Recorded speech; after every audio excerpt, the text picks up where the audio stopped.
सभी को नमस्कार। +1 पॉलिटिकल साइंस की क्लास में आपका स्वागत है। आज हम बुक 2 लेसन 7 लेसन का नाम है संघवाद का भाग 2 बनाने जा रहे हैं। भाग 1 में हमने जाना कि संघवाद क्या है, भारतीय संघीय व्यवस्था की क्या विशेषताएं हैं। आज हम भाग 2 में जानेंगे कि नाइजीरिया में जो संघवाद है उसकी क्या विशेषताएं हैं, सोवियत संघ का विघटन क्यों हुआ, उसके अलावा जो जानेंगे कि वो है भारतीय संघवाद का स्वरूप क्या है। चलिए तो शुरू करते हैं हम अपना टॉपिक आज का। 11th class political science lesson 7 part 2।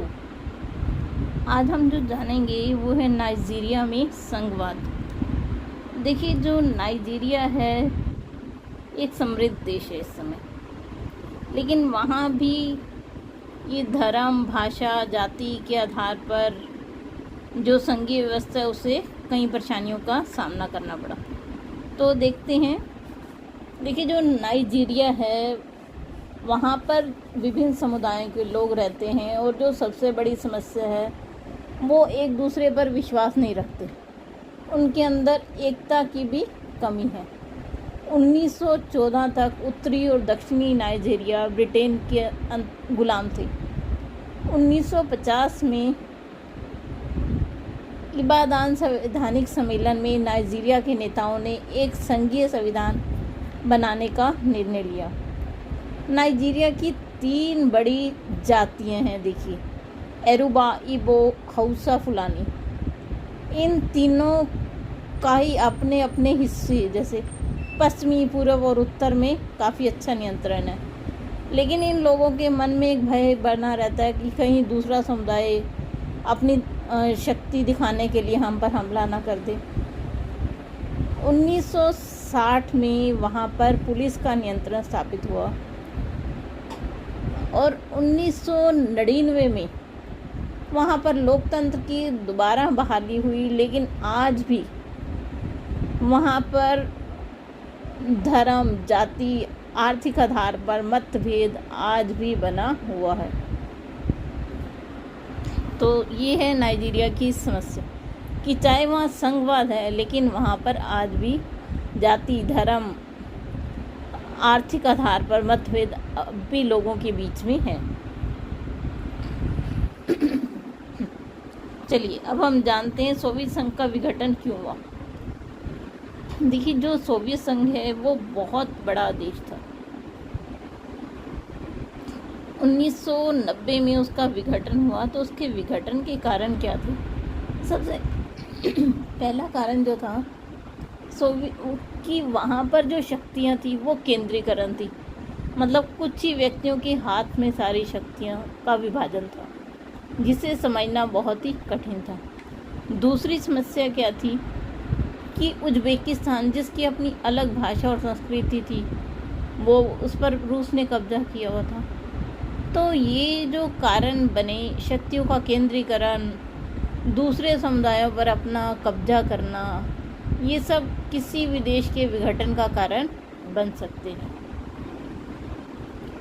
अब हम जान लेते हैं कि हमारे जो भारत है उसकी संघीय व्यवस्था का स्वरूप कैसा है। देखिए, भारतीय संघवाद का स्वरूप। भारत में संघीय शासन की स्थापना की गई है। संविधान में कई ऐसी बातें हैं जो अन्य देशों के संविधानों से भिन्न है। सबसे पहला, संविधान की आत्मा एकात्मक है, मतलब हमारे देश में चाहे कुछ भी हो लेकिन संविधान सबसे ऊपर है। जो देश का शासन भी है वो संविधान के अंतर्गत ही चलता है। संसद की विधायी शक्तियाँ बहुत व्यापक है। संसद उन सभी विषयों पर कानून बना सकती है जो राज्य सूची में भी है, अगर राज्य 2/3 बहुमत से प्रस्ताव पारित करके दे दे। देखिए, हमारे यहाँ शक्तियाँ 3 सूची में विभाजित है, केंद्र, राज्य और समवर्ती। अगर राज्य अपनी सूची के किसी विषय पर 2/3 बहुमत से प्रस्ताव पारित कर दें तो जो केंद्र सरकार है वो उस पर कानून बना सकती है।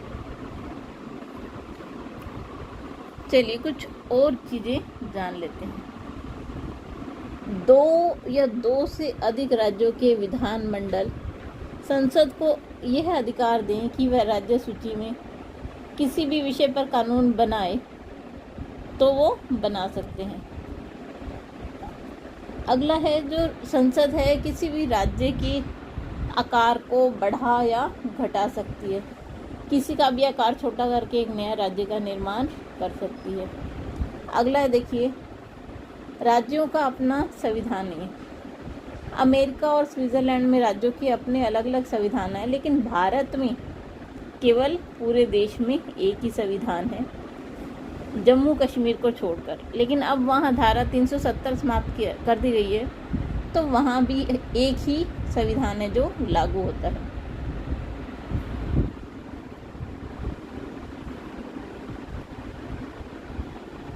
चलिए आगे कुछ और चीज़ें देख लेते हैं। सबसे पहले है दोहरी नागरिकता का अभाव। जो हमारा भारत है वहाँ पर नागरिकों को दोहरी नागरिकता नहीं दी गई है। आप सभी कहीं भी चले जाएं भारत के निवासी ही कहलाएंगे। अगली है एकात्मक न्याय व्यवस्था। ऑस्ट्रेलिया और अमेरिका में दोहरी अदालतें पाई जाती हैं। केंद्र की अपनी अदालतें हैं, राज्यों की अपनी अदालतें हैं, लेकिन भारत में एकल न्याय व्यवस्था है। मतलब सभी न्यायालय एक ही प्रकार के कानून की व्याख्या करते हैं और उच्चतम न्यायालय के अधीन है। जितने भी न्यायालय हैं देश के वो सुप्रीम कोर्ट के अधीन है। तो इस तरह से हमारे भारत में एकात्मक न्याय व्यवस्था है। अगला है देखिए राज्यपाल की भूमिका। जो राज्यपाल है उसकी नियुक्ति राष्ट्रपति करता है। वो राज्यों में केंद्र सरकार के एजेंट के रूप में कार्य करता है। मतलब जो निर्देश आते हैं उन्हें लागू करवाना वो सब उसी का काम होता है। आपातकाल में संघात्मक संविधान एकात्मक रूप धारण कर लेता है। मतलब अभी तो शक्तियाँ केंद्र, राज्यों और स्थानीय स्तरों पर बटी हैं, लेकिन मान लीजिए कोई आपातकाल की घोषणा होती है तो सारी शक्तियाँ जो वो केंद्र के पास आ जाती हैं। चलिए आगे देखते हैं इससे। संविधान मूलतः संघात्मक है। जो हमारा संविधान है उसकी आत्मा एकात्मक है, फिर भी जो शक्तियाँ हैं वो केंद्र और राज्यों में बांटी गई हैं। दूसरा, नागरिक दोहरे शासन के अंतर्गत रहते हैं। चाहे हम किसी भी राज्य में रह रहे हैं, लेकिन अंत में जो हम कहलाते क्या हैं, भारत के नागरिक। महत्वपूर्ण संशोधनों के लिए कम से कम आधे राज्य के विधानमंडल की स्वीकृति आवश्यक है। देखिए संघ, राज्य और समवर्ती सूची में काफ़ी विषय ऐसे हैं जिनमें मान लीजिए कोई परिवर्तन अगर संसद करना चाहती है तो उसे विधानमंडलों की स्वीकृति लेनी होती। जब तक वो स्वीकृति प्राप्त नहीं होगी वो कानून नहीं बन सकता। आपातकाल घोषणा संसद के समक्ष रखी जाएगी। ये नहीं है अपनी मर्जी से संसद आपातकाल लगा ले।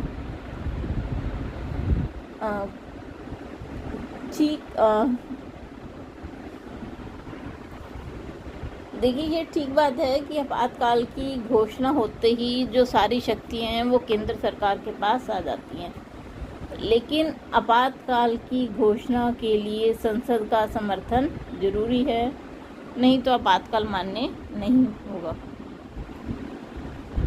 चलिए आज के लिए बस इतना ही। अगर आपको वीडियो पसंद आए तो लाइक ज़रूर कीजिए और चैनल को सब्सक्राइब ज़रूर कीजिए। आप सभी का बहुत बहुत धन्यवाद।